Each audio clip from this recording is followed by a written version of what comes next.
Hey, Foot Clan, before we jump into the show, we're going to break down some matchups today. I want to tell you about Squad QL. You want to get that extra edge to help you dominate your fantasy football league? Well, look no further. Download Squad QL. It's the only app you need to crush your friends and your rivals this year. It's brought to you by the creators of RotoQL, one of the leading daily fantasy lineup optimizers, trusted by 50,000 DFS players. Squad QL recommends the best starting lineup for each week based on your starters, bench players, and free agent pool. Head to squadql.com to download Squad QL for free today.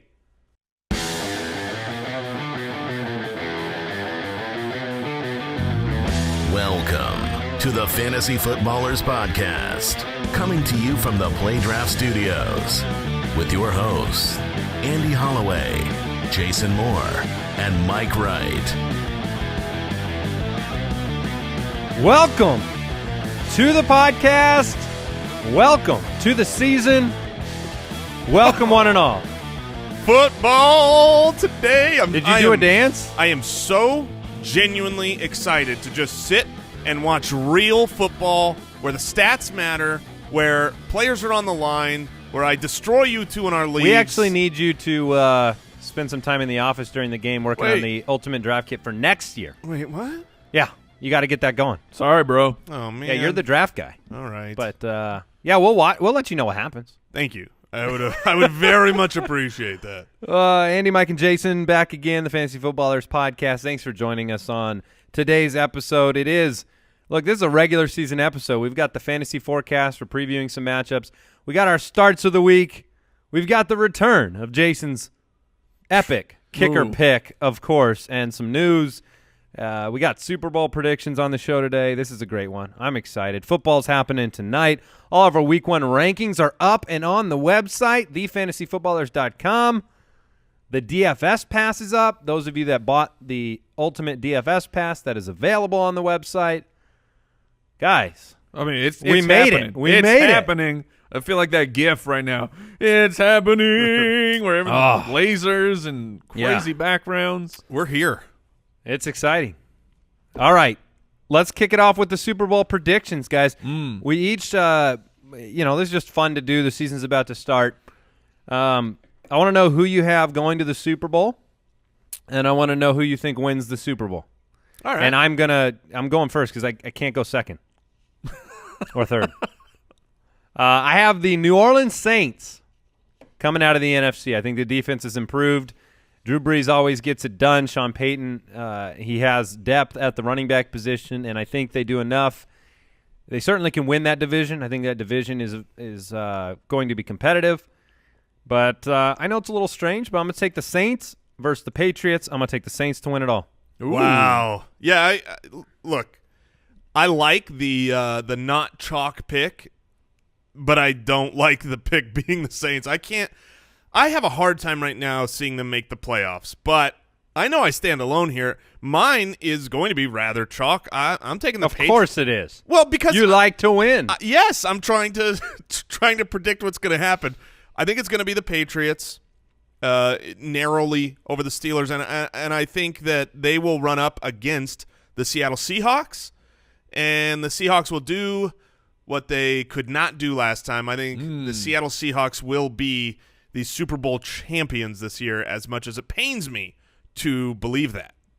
Interesting. And I'm with Andy. I have the Saints, which is crazy. That in the is Super Bowl. Insane. You guys I did picked not know this yours, separately. and you did not know mine, and we both somehow chose the Saints out of the NFC. I have the Saints. Saints. Not the Seahawks, not the Cowboys, not the Packers. Nope. I'm taking the Saints. Huh. I'm taking the You Steelers. could say not the Falcons in the same division. Wow. I'm taking the Saints versus the Steelers. Steelers win another Super Bowl. Big Ben rides off into the sun, and he's done. And he's retiring with another Super Bowl. Wow. Yeah, I had a real hard time going Patriots over the Steelers. I think the Steelers could absolutely get there, but I don't see anybody stopping this Seahawks team right now. All right, follow us on Twitter at the FF Ballers. If you want to follow each of our individual accounts, Jason is at JasonFFL, Mike is at FF Hitman, mine is at Andy Holloway, and the community is jointhefoot.com. Tons of you are joining up, joining the Foot Clan, supporting the podcast, getting access to the community. getting access to tons of unique features like flex projections and premium projections and access to an extra show every single week. So you can check that out at jointhefoot.com. Guys, we need to talk some news. News and notes from around the league. That's the first time you almost cut yourself off with a sound drop. You know, he's ready. He thinks if we get the show done quicker that football will just be here sooner. One of my potential starts of the week was going to be Eddie Lacy going up against the Packers defense with Thomas Rawls and news of a high ankle sprain, his availability in question. However, Thomas Rawls is now practicing in full for week 1, so while Pete Carroll did say that Eddie Lacy is ready for a full load, it doesn't look like that's what's going to be required, and so I'm not willing to go start Eddie Lacy against his former club in week 1 as a must-start candidate. I'm not starting anyone in that backfield this week. I'm going to let it wait shake and see. Yeah.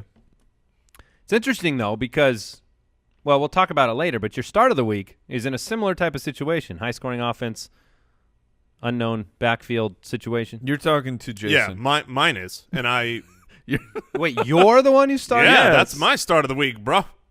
And we'll talk about it later, you're but I crazy. think there's a big difference here in the situation. One is on the road, one is at home, and statistically That's it. speaking, We'll get there. All right, More news. Odell Beckham Jr. did some light running on Wednesdays at Wednesday's practice. What do you think about Odell Beckham's availability for week 1? I think he's going to play, but this is really unfortunate. He is Sunday night football. yes. You better have a backup plan. Yeah, that's a really good point to bring up. He's Sunday night, so you can't wait until game time and then think about, oh, shoot, I don't have anybody left to play.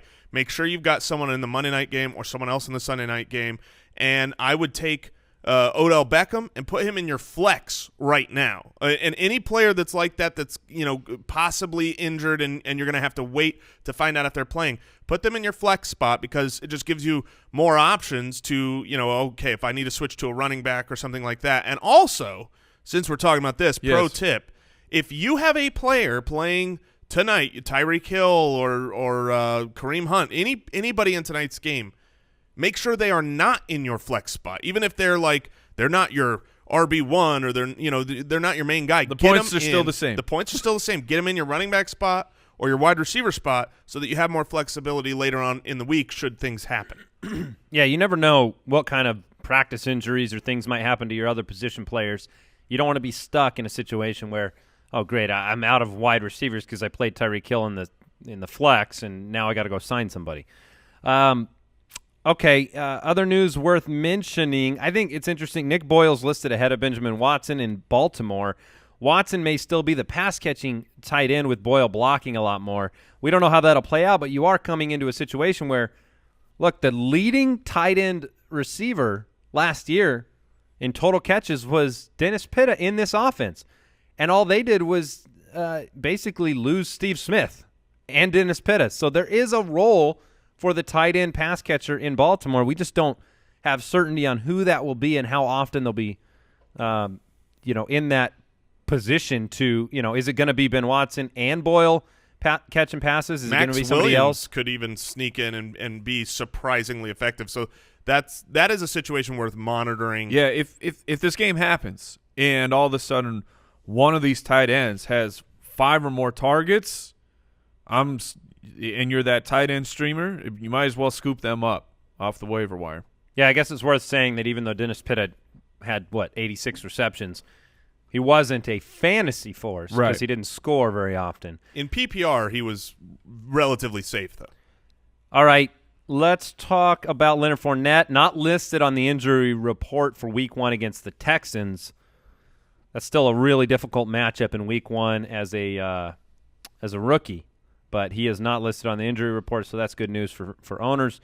I think that's all that's worth talking about. We do a full injury run-through on tomorrow's show as well, kind of an in or out. Do we think somebody's going to play or not? We'll weigh in on Odell Beckham Jr. a little bit more tomorrow with more news. Is there anything else you guys want to bring up? I want to get to these games. Let's do it. Fantasy Forecast. good to be back. If you missed the preview of the Thursday night game, it was on yesterday's episode. So you can go back and listen to that. We talked about the Patriots, and we talked about the Chiefs. Is there anything that has changed in that matchup that's worth mentioning in your minds? I'll say this. Since after that show, the most popular question that I get on Twitter right now is whether or not you start Kareem Hunt against Patriots defense. I think absolutely you start him. Andy brings this up every year, but it's worth noting that there is an advantage to having a player play on Thursday. Not just that you get to watch them on opening day football. That in and of itself is a huge advantage for life.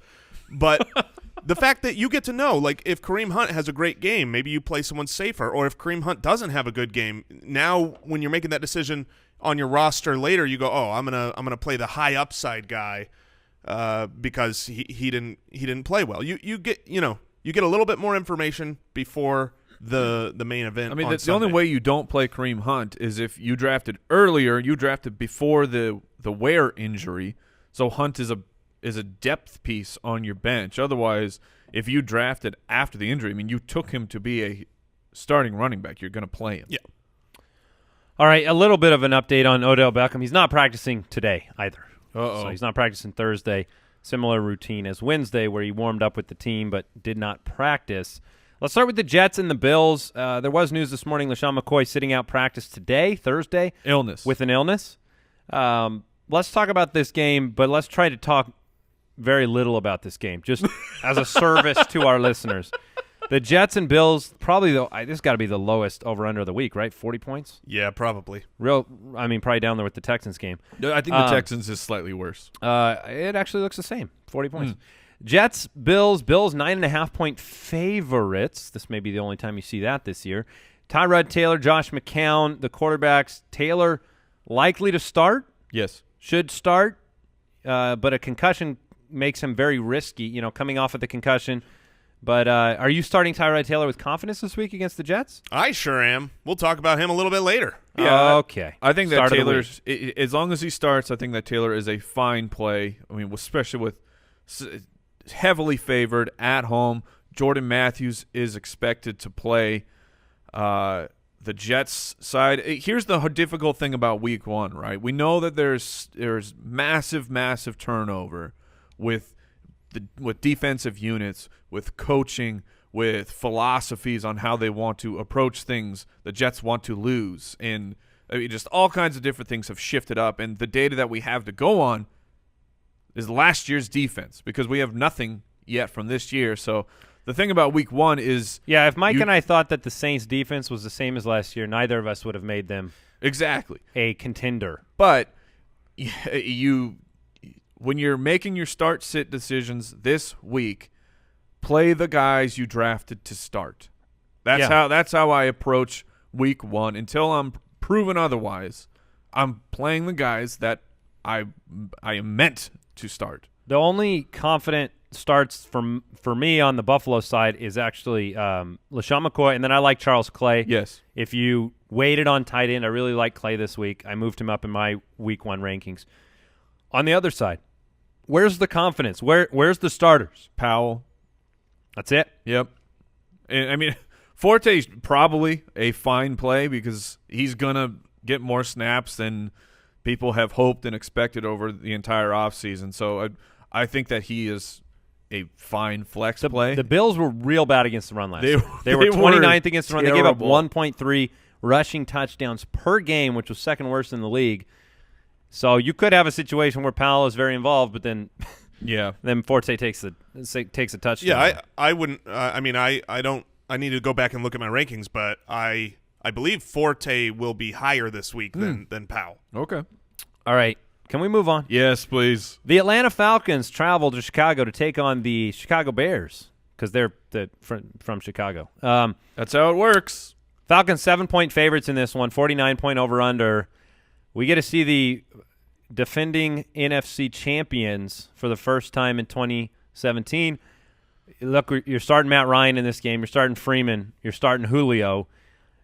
Are you starting Tevin Coleman in this matchup? I think he's a fine start. And again, defenses have turned over, but I don't think that the Bears have done enough to upgrade from their 27th run defense last year. So I think that both Freeman and Coleman are fine plays. Freeman is the preferable guy, but Coleman is a fine running back 3 type for me. But he always has massive upside every single week. Yeah, last year the Falcons running backs averaged just under 56 receiving yards per game, which was second best in the league. Both of those running backs contributed in the passing game.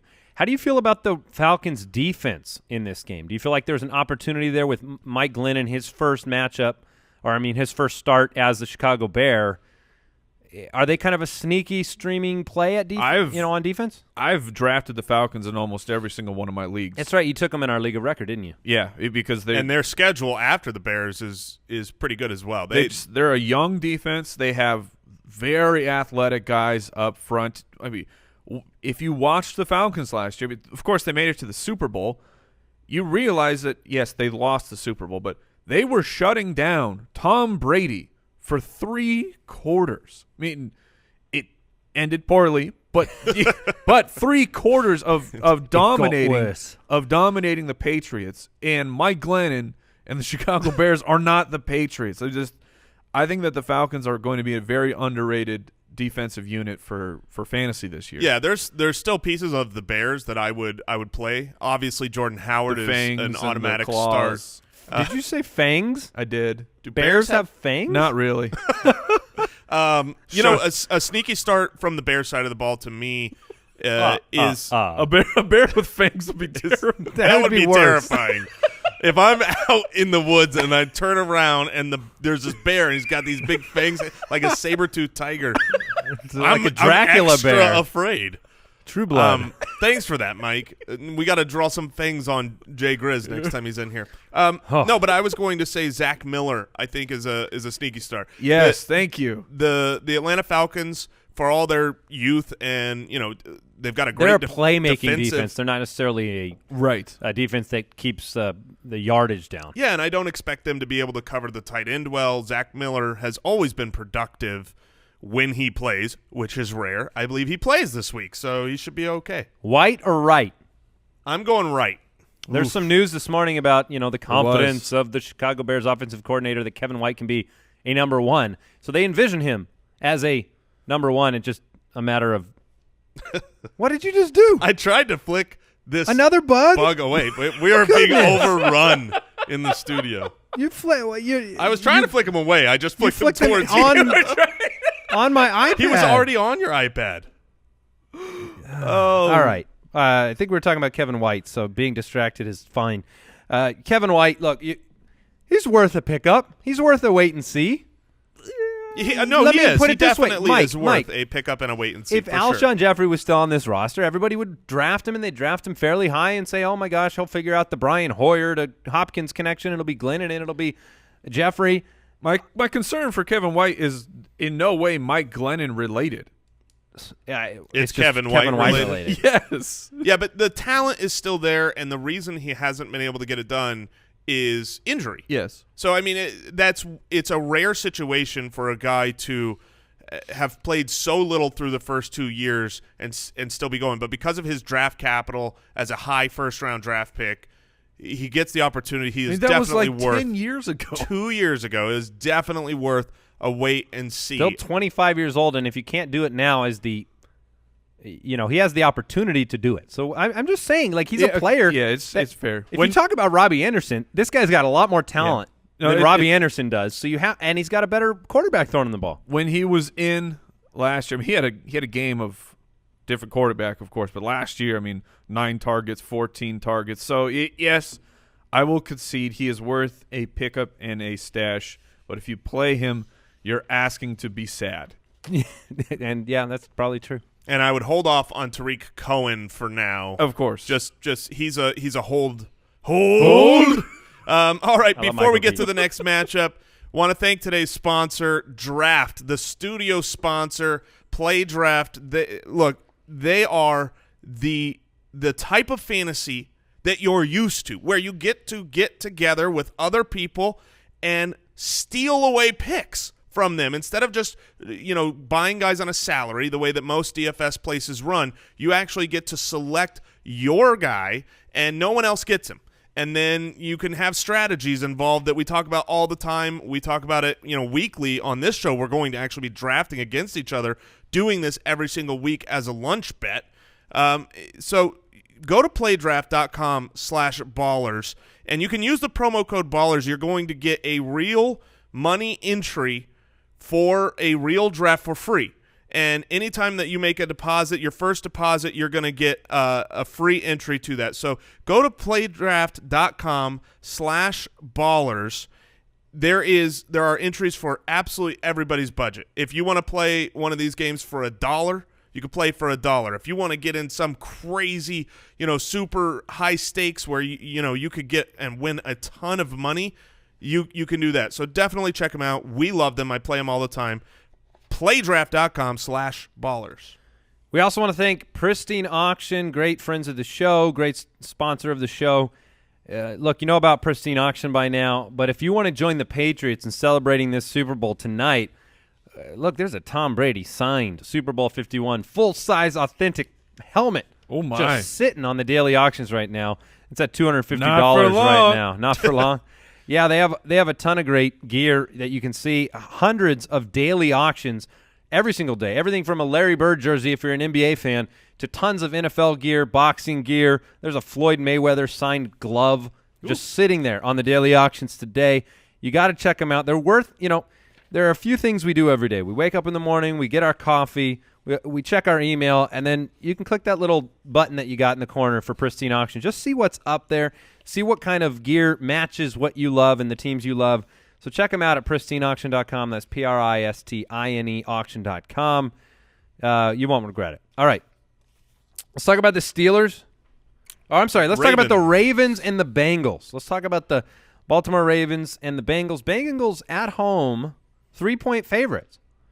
I guess I'm a little surprised at that line. I would expect it to be a little bit larger for the Bengals at home. This is a 42.5-point over-under, which maybe explains that a little bit. They're not looking at this game like it'll be a high-scoring affair in Vegas. This is a team in Baltimore. We've talked about them earlier when we talked about the tight end situation. They have just been a team that has to throw the ball early and often in these matchups over the last few years. Flacco coming off the injury, but healthy, will start. They say, as they've been saying, that they want to run the ball more, that they're committing. Like Greg Roman's there now. They're committing to running the ball.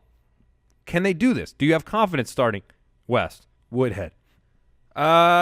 Yes. I mean, I have confidence starting. What is your feeling on the Ravens offense in general? Maybe say that. In general, it's cautiously optimistic because I believe in Joe Flacco as a real-life quarterback. But the fact He's that a real boy. the fact that he hasn't played, he hasn't spent any time with the team really this offseason, except for a couple practices. I mean, that you have some caution. Are you going to have the same caution the first week Andrew Luck plays? Because he hasn't practiced. Yeah, I certainly will. Andrew Luck's a bit of a better quarterback, especially for fantasy purposes, so it might be a little bit of a different situation. But the Ravens they're never players that you are overly excited to play, but the upside is real. Danny Woodhead he just sneaks up there to running back one potential on a weekly basis, especially in a PPR. Terrence West he's not going to be exciting, but he's going to be a nice key cog in your offense. Macklin, he could be great. We've seen Joe Flacco continuously over-target his wide receiver one with Steve Smith. I mean, then Kamar Aiken took over and was a very usable guy, and Jeremy Macklin is still a talented wide receiver. However, we haven't seen anything. So I'm cautiously optimistic, but I'm plugging these guys in. Yeah, I'm much less optimistic in the offense. I do hope that Jeremy Macklin gets the targets and shows that he can, do what he's done, because I have him everywhere. He was dropping so late in drafts. I mean, if he – come on, Jeremy. Be a clean piece of cake with the Baltimore Ravens. Outside of that, I mean, if I were Mr. Harbaugh, I feel like you have to run the ball because you're going to win with your defense. I think their defense is still okay. They've got a decent pass defense as far as personnel. I mean, their safeties are nasty. Oh, yeah. Weddle and they've got good Jefferson. cornerbacks, Jimmy Smith and Brandon Carr. So I feel like they're going to try to run the ball, and that's good for Terrence West. I think he should be okay in this game. On the other side of the ball, for the Bengals. If you drafted Joe Mixon, are you starting Joe Mixon? It's not the best matchup for him to start him, but I do believe he will get enough touches to. I think he has 12 touches this game. Let's say Would you rather start Joe Mixon or Terrence West in this game?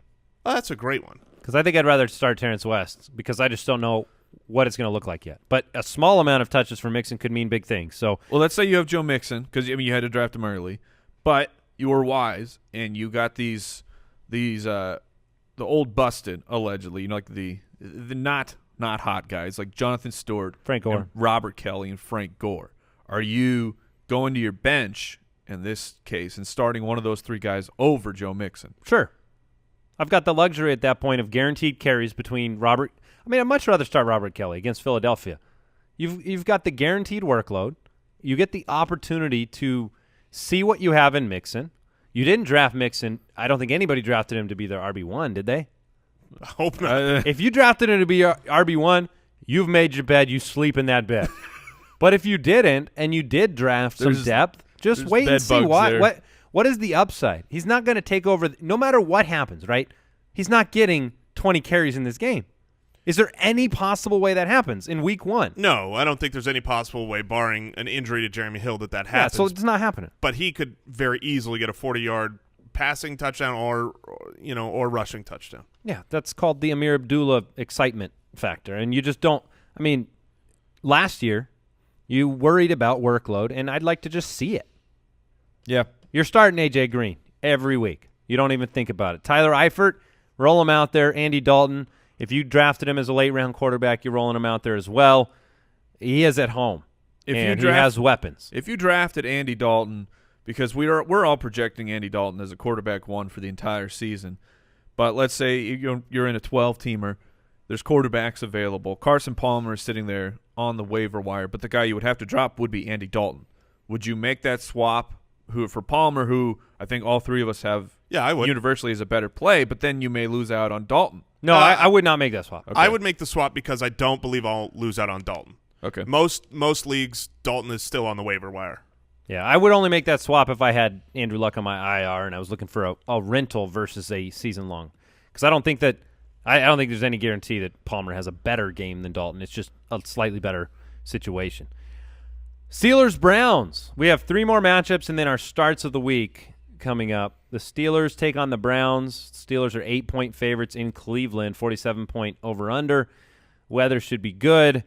Welcome to the NFL, Mr. Kaiser. Good luck. Good luck. Let's see. This game script. What are we predicting? Probably a lead for Pittsburgh. Probably Kaiser taking his lumps in his first NFL game. Over-under 21 carries for Le'Veon Bell. Over. Oh, I'll definitely take the over. Take 20, 24 carries, somewhere around there. And you've got Isaiah Crowell, somebody that we're pretty optimistic about. The Steelers are real middle of the road and have been on defense, but I think this defense can be really good this year. And this is just a tough matchup for Kaiser to come out. He is at home, but the Steelers look like one of the best defense plays of the week because, look, rookies make mistakes. They make mistakes. And so, yeah, it's just going to be trouble. It's going to be trouble. And are you confident starting Crowell in this game? Yes, I'm confident starting Crowell in this game for sure. Even at home against a divisional game against the middle of the road run defense, I think he'll be involved. They improved steadily over the second half. What are you going to do with Crowell? You drafted him to start. I know, but I'm just saying, like, do you have confidence, especially since we're all projecting the Steelers to get to a big lead quickly? Yeah. Yeah, I would. I've got Crowell as an RB1 this week. It's not to say that he will, but I've got confidence to start him. Yep, me too. Duke Johnson, you starting him in any situation? No. If you're in a PPR league, they're going to be down. I'm surprised that the Steelers are only favored by 8 points in this game. Britt. Yeah, Britton Coleman, the depth plays, I'm going to let him sit this week. All right, anything on the Pittsburgh side we want to discuss? Martavis Bryant, Antonio Brown, Lev Bell, Big Ben. Those are the only guys you're messing with in fantasy, right? Absolutely. Not messing with the tight ends. Nope. All right. Keeping an eye on them, though. Let's talk about that Palmer matchup. The Cardinals travel to Detroit. The Lions are 1.5-point underdogs at home against Arizona, 48-point over-under. Look, we know the storyline here. You're rolling out your big gun. David Johnson. Amir Abdullah, I feel pretty confident starting him in this game. The Cardinals, while they were the 9th best run D last year, they don't have Calais Campbell anymore in the middle of that defensive line. Buchanan will miss game 1. And they did not look like they were gelling in the run defense in the preseason from the limited time that we got to see them. We all know the secondary is going to be very good. I wouldn't feel confident. Like, we've talked a lot about Marvin Jones and how excited we are about, hey, maybe he's a bounce back guy. This is a week where this is not the game for him. No, I mean, he's going to be matched up with Patrick Peterson all night long. Or all morning long. So where else do we feel confident on the Detroit side of the ball? Mike, I know you like Abdullah, but is there anybody else on that side that you're really thinking? I'll still play Golden Tate with full confidence because I think he can – what his role on the offense is, he'll be able to get some things done. Just those short routes, playing out of the slot, just quick hit. Maybe he gets a nice yard, some nice yards after catch. We've seen that in his past, but so it's not this isn't an upside play where Tate can be an upside play certain weeks. But the Cardinals' passing defense is going to be legit scary for fantasy purposes. All right, so I've heard some shade thrown Larry Fitzgerald's way. You've heard shade? I've heard shade. Yeah, you can do that if you listen. It's like if you listen it's closely. The sound of silence. You can actually hear shade when you're referring to what analysts are saying about certain players, and they're saying that Larry Fitzgerald is old, and they're saying Larry Fitzgerald. Well, he is. I heard a bold claim that Larry would finish outside the top 40 in a PPR format just the other day. How season or in this game? For the season. Well, okay, that makes a lot more sense because this game is great for Larry Fitzgerald. I am as confident as possible to start Larry, especially if it was a PPR. I think that's where they're going to be going with the ball in the passing game is Larry, and I don't think the people want to know about John Brown. They don't care about Fitz. Is he a sneaky start this week? John Brown says he's ready to play. Are you saying is John Brown a sneaky start? I am asking that question. He would be sneaky. I mean, I don't think most people would be doing it. If you were facing a John Brown, Duke Johnson flex play decision, you would start? I would start in that situation John Brown. John Brown, yeah. There's higher touchdown probability. Okay. And we'll talk about Carson Palmer very shortly. He's my start of the week. And we glossed over Riddick. Are you confident? I've been asked a lot about Riddick this week, and I kind of said I want to see what this offense looks like with a healthy Abdullah because I just don't know if we're going to see enough snaps for Riddick to be confident. Right. That was another question. Somebody said, look, would you start Theo Riddick or would you start Adam Thielen this week? Oof, I said, well, I'd go with Adam Thielen because I don't know. I know Riddick will be on the field. I just don't know if he'll be the new Duke Johnson there. And you're hooked. Where you don't have enough opportunities. Nice, Jay. Thank you. I thought it was kind of interesting. He was listed as the co-starter with Abdullah. Yeah. On the depth chart. I don't know if that means anything, but well, being a starting running back for the Lions hasn't meant a lot for fantasy owners the last couple of years. So, yeah, it'll be interesting to see. Riddick still has value. I'm not saying that he doesn't have value. I kind of want to see it, and I figure where you drafted Riddick, you're not in a position where you're stuck. Fair. All right, Jaguars. Texans. This is the lowest over-under of the week. Did you just change that? Nope. I told you it was lower. When I scrolled down, it said 40. But maybe I was looking at a different game. All right, 39.5 over-under. Mm-hmm. This game's going to be so exciting. Tom Savage, Blake Bortles. I'm not starting Bortles against the Texans D. Leonard Fournette, if you drafted him to start him, you got to start him. Yeah. I think he's on the field. Lamar Miller, you got to start him. This is much more of those you got to start him situations. Yeah, I mean, you're going to have to start those guys. Do you feel like you have to start DeAndre Hopkins as well? Yes.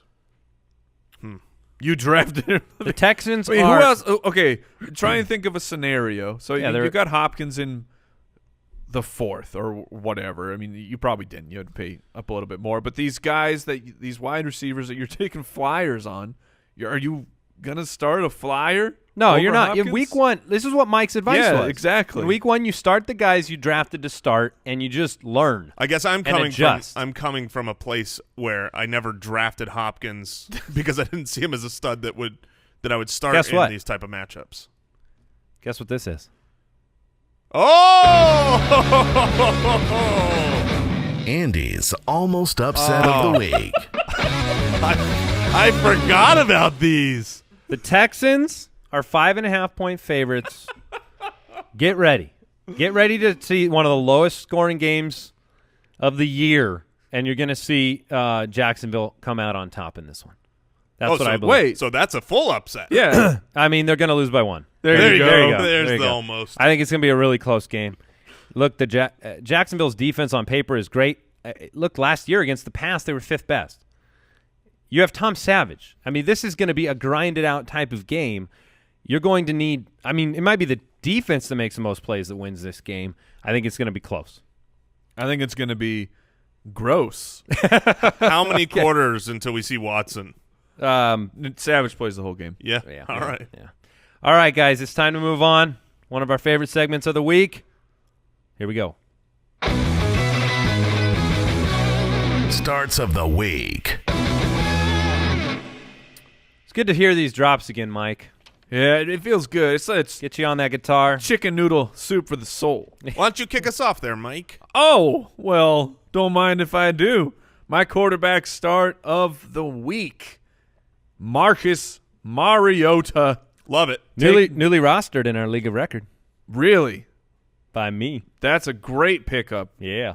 because I would rather play him over Palmer, who I believe that you had. Ooh. And why? Because he's at home. He's playing the Raiders. We have seen the Raiders' defense has not improved from last season. From what we have seen in the preseason, the over-under is over 50 points. Eric Decker is going to play. I mean, Decker and Rashard Matthews with Mariota it could be devastating in the right matchup. It's really, and I'm not doubting your start of the week, but one of the only games that Mariota struggled with last year was at home against Oakland. I'm not scared. Okay. He put up 5 fantasy points in that game, 2 interceptions and a fumble. Yeah, well, it's not happening again. Mariota's going to roll, and Okay. I love him in this opening week. And look, my start of the week at the quarterback position is Carson Palmer.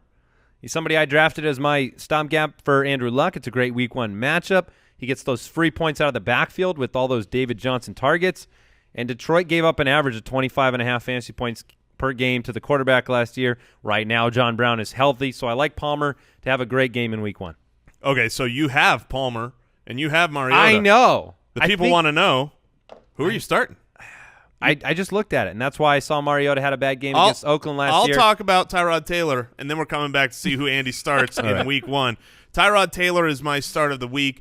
The reason that I'm picking him is basically twofold. One, he is coming off the concussion and the injury. You weren't even sure if he was. That's why you're picking him? it's a confidence It's play. a confidence play to tell people it's okay to play him. Gotcha. And then the other reason is because he's playing the Jets. And so if he wants to run, he'll be able to. But if he wants to pass the ball, I think he'll be able to. How much analysis this year is going to be? The Jets. They're playing the Jets. Look, this is no I mean, stats needed. you're going to have those type of things just like last year. If you were a tight end, almost every week you'd have a start of the week or a stream of the week against the Cleveland Browns. I've talked to Jets it will fans. always be worth it. I've talked to Buffalo fans. They're normally eternal optimists, and they both know what's going to happen this year. Yeah. They both accepted it. They're both ready to rebuild. The point is that there will be points scored. I know it seems like there won't, but there will be points points, plural, scored by the Buffalo Bills, and they will all involve in some way Tyrod Taylor. Oh, man. All right, Andy. Who are you starting? So here's the two things I'm thinking of, and then I'll tell you who I'm starting. Carson on the road, week 1, versus Mariota at home. I'll tell you. He's in a dome, though. I'll tell you on Sunday. He's a dome. I don't know. I'm going to be going down to the wire with that one. All right. I should go with my start of the week probably, though. Carson Palmer. All right, let's talk about running backs. Mike, who's your running back start of the week? My running back, and this is like Jason's confidence play of Tyrod, I'm going Amir Abdullah. So what you're doing is you're giving confidence to the listeners Yes. that they can start these guys in their lineup. Exactly, and because people have, I love Abdullah season long, but I get it. You have Amir, you're plugging him into your lineup, and you're going, oh crap, he's playing against the Cardinals. Maybe I don't want to do this. The Cardinals' run defense is leaky.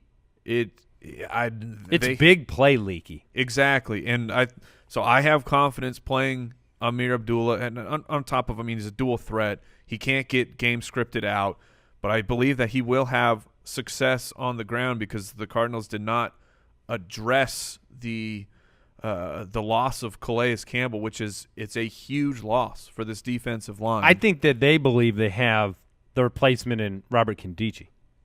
Sure, they can think that, but I think for the running game, Deon Buchanan is really the one. Yeah, and Buchanan is also what we talked about. He will be missing week 1, so I'm just saying I have confidence plugging Abdullah in this. I'll get mine out of the way because I know we're going to talk about Jason's for a little while. Mine is Christian McCaffrey. I think he's got the opposite situation of Leonard Fournette in week 1, where his matchup coming out of the gate as a rookie is great. San Francisco ended the year the worst against the run. They struggled. Christian McCaffrey is just a weapon in every sense of the word, out of the backfield. I think he's going to have opportunities early and often against San Francisco to kind of look, welcome to the NFL, Christian McCaffrey. Let's roll him out there week 1. Man, I tell you, what a gift coming into the NFL, and it's like, hey, game 1, we're giving you the Niners. That's pretty. It's like a warm-up. Yeah. All right. My start of the week here at the running back position is one where I'm going to make the case to start tonight Mike Gillislee. The Patriots are at home. They are heavily favored. They have the largest implied point total of every team in the league this week from Vegas. So Vegas is saying, look, the Patriots are going to score more points than anyone else this week. They're at home, and those two things, when those happen together, at home, favored, and the teams that win, the running backs on those teams are usually predictably good at fantasy football. So will it be Gillislee? Will it be Rex Burkhead? Will it be whoever? I believe strongly that Gillislee is two things. He is their goal line back. I think he'll be the guy used most frequently as their goal line back, and I think he's going to be the back they use to run the clock. And this is the type of game where if you can't start him, and look, I get the argument to say, well, I want to wait and see.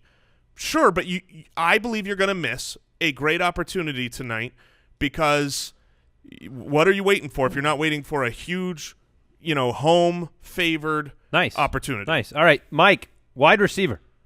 I'm going Devontae Adams. Oh, my gosh. And this it sounds terrifying because they're taking on the Seahawks, but the over-under on this game is also really high. And last year, Devontae Adams dropped 104 and a touchdown on the Seahawks. So I think that the attention will be put onto Jordy Nelson and that Devontae Adams is that's just there are some things I don't do in my life, and picking. You don't spit into the wind. Yeah, and I don't pick a wide receiver against the Seattle Seahawks. Certainly one that I'm not high on. I'm going to just vocalize my opposition to your start of the week. That's perfectly fine. I'm going to go with Terrell Pryor. Terrell Pryor against the Philadelphia Eagles. Look, this is all about matchups here. The Eagles last year against Washington in 2 matchups, they gave up 38 points and 30 points against the wide receivers on the Washington Redskins. This is a matchup with Jalen Mills, probably the Eagles' worst cornerback. He doesn't grade out very well on Pro Football Focus. Maybe he's made the jump up. Maybe a lot of people think Jalen Mills this year, he's going to be better. Well, look, you need to be. get a really big boy in week 1, and I think Terrell Pryor will take advantage of that matchup. And I think this is much like the 2 times you guys have mentioned it. People want confidence starting Terrell Pryor, new location, new offense. I think week 1 is a good matchup for him. I'm going with Terrell Pryor in week 1. I'll hop in on the wide receiver with Michael Crabtree. Yeah, baby. That's Mike's usual guy, and That's my really boy. it's pairing with Marcus Mariota. I do think that the Oakland Raiders defense, especially their pass defense, is not going to be good. It's the second highest implied point total by Vegas this week, and I think that what they are going to be focused on is going to be Amari Cooper and Michael Crabtree. Often, So you're going to pair him with Derek Carr. Yeah, or same game, high score. Same game, I lots thought of you were points. going to get there, but then you never returned. But I think that Michael Crabtree gets touchdown in this game. He usually gets off to a solid start to the season. I've got him ranked 1 spot ahead of Cooper for this game. All right, let's go to the tight end. Mike, I love your pick here. It's not Devontae Adams. No, it is. I love your pick too. I hate both of you very much because there are 2 tight ends that I wanted as my start of the week. I wanted them bad, and I got 3rd pick, and so I would just like to endorse both of your plays. Thank you. Well, appreciate I hate that. you too, by the way. Yeah, The Jets were the 10th worst team giving up tight end fantasy points last year, so that's why I'm putting my confidence into Charles Clay, who has seemingly emerged as the top target for the Buffalo passing offense. I know Jordan Matthews is back, but how effective can he be with the cracked the chip in the sternum? I mean, with that pain tolerance, with very little experience running this offense. I mean, the only one who really has experience as a pass catcher here is Charles Clay, and it showed in the preseason that that's who they were going to. They were just feeding him. When you look at my season-long rankings, the biggest disparity from the normal out there in experts, Charles Clay I have much higher, and I just like what you said. And my guy is very similar in an argument. I go with Zach Ertz this week against Washington in that matchup. You talk about what player in the passing offense has familiarity with Carson Wentz and with that offense. Look, it's not Alshon Jeffrey or Torrey Smith. They're brand new. It's not Mac Hollins, who's brand new. Nelson Aguilar's not used to playing. He doesn't know what he's doing. And look, Zach Ertz last year, 10 catches against Washington to end the year. They struggled against the tight end. Zach Ertz is the one consistent piece of the passing offense, so I think he's a really reliable week 1 start. Yeah, I like both of those. Here's where I was pairing with Yeah, Mariota. there we go. I got there was Delaney Walker. Delaney Walker. This game I think is going to be high scoring. It's going to be a fun affair. I want pieces in it, but I do need to have another honorary start of the week because I've done this the last few seasons and it has always paid off. Dwayne Allen, he scores a touchdown every opening game of his entire career. This is 5 straight years where in his first game of the season, he scores a touchdown. So look for it tonight. Maybe he makes it 6. That's insane. All right, well, those were our starts of the week. By the way, Mariota, after this Oakland matchup, at Jacksonville, Seattle, Houston. Use him while you can. That's why I didn't draft him. That's why I drafted Carson Palmer. Is I just like Carson goes to Indianapolis, then Dallas, then San Francisco. Secondaries that are delicious. I like the second one. Okay. Well, look, every single Thursday. Oh, get ready, it leads America. up to one moment, and here it is.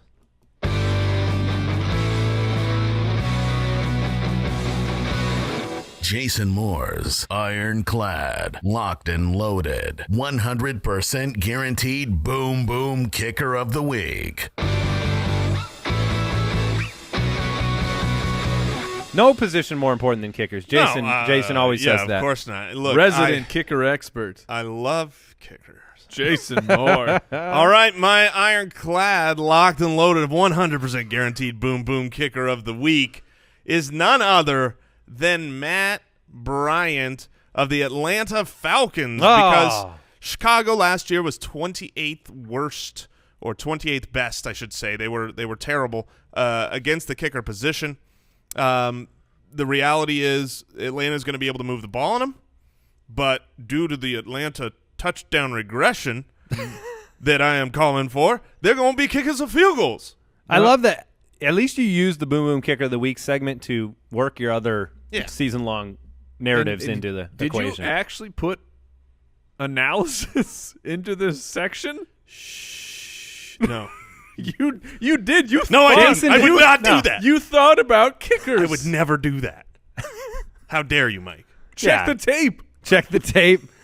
Oh, my goodness. All right, Matt Bryant. I think everybody who has him will start him. That's good. Good call. Nice ironclad, locked and loaded. 100% guaranteed. 100% guaranteed. Look, that is it for today's episode. We'll be back with more matchups tomorrow. We'll have In and Out, and we'll do a live basketball draft, or I'm sorry, a live play draft. If you play DFS, if you are looking to play DFS, the Fantasy Footballers DFS podcast will be out tomorrow. Of course, there's some back episodes, get you ready for overall strategy, but we're going to be talking real DFS, real picks. Check it out. It's fun. It's entertaining. It's educational. It's everything you want in a DFS podcast. Mike hosts it, so it's really good. All right, thanks for listening, following the show, subscribing. Again, check out playdraft.com/ballers if you want to get involved there, get a free entry. We appreciate all of you. Football. Woo! Goodbye. Thank you for listening to another episode of the Fantasy Footballers Podcast. Join our fantasy football community on jointhefoot.com and follow us on Twitter @TheFFBallers.